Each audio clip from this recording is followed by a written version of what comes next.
There's another thing that he's given us an arsenal, and that is our love for Christ, our dedication to him.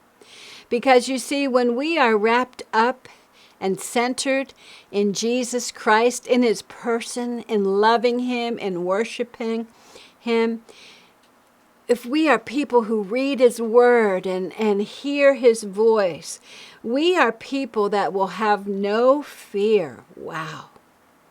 How do you know that, Donna? 1 John chapter 4, verse 18.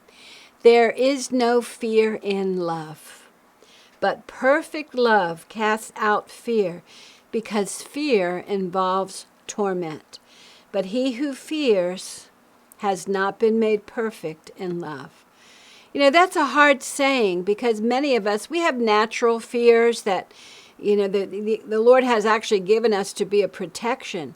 But that's not what he's talking about here. He's talking about the spirit of fear that is relentless, that comes against us and tries to keep us tied up and bound. Some people can't even get out of the house.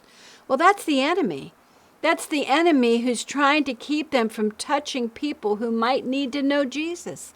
Some people can't get on an airplane. I had a problem with that at one time.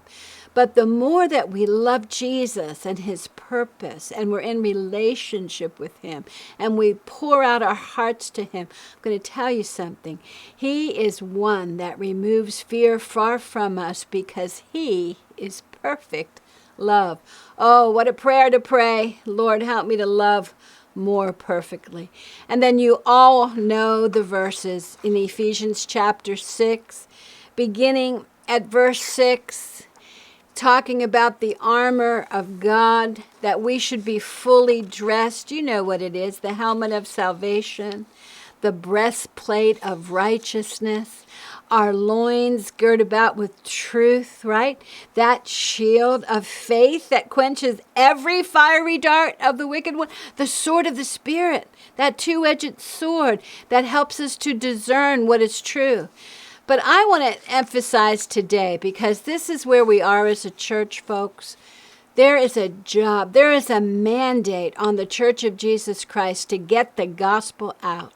He says part of our defense against the enemy is to keep our feet shod with the preparation of the gospel of peace. What does that mean? We're ready to go at any moment. When he says go, we go. Whether it's to the neighbors, whether it's to the person that works down the hall from us, whether it's to the hospital to pray for somebody, whether it's to Uganda to do a crusade. When he says go, we say, yes, Lord, our shoes are on. And I'm going to tell you, when you put those shoes on and you say, I'm going, well, the enemy might try to come against you to hinder you. But when he knows you're determined, he's going to start trembling every time you put your shoes on, your spiritual shoes. Keep them on. And why do we get dressed? We get dressed to pray. We pray about everything. We pray without ceasing. We stay in perpetual communication with God. Then we can just brush those pesky mosquito demons off of us. And we can live in the perfect love of Jesus Christ.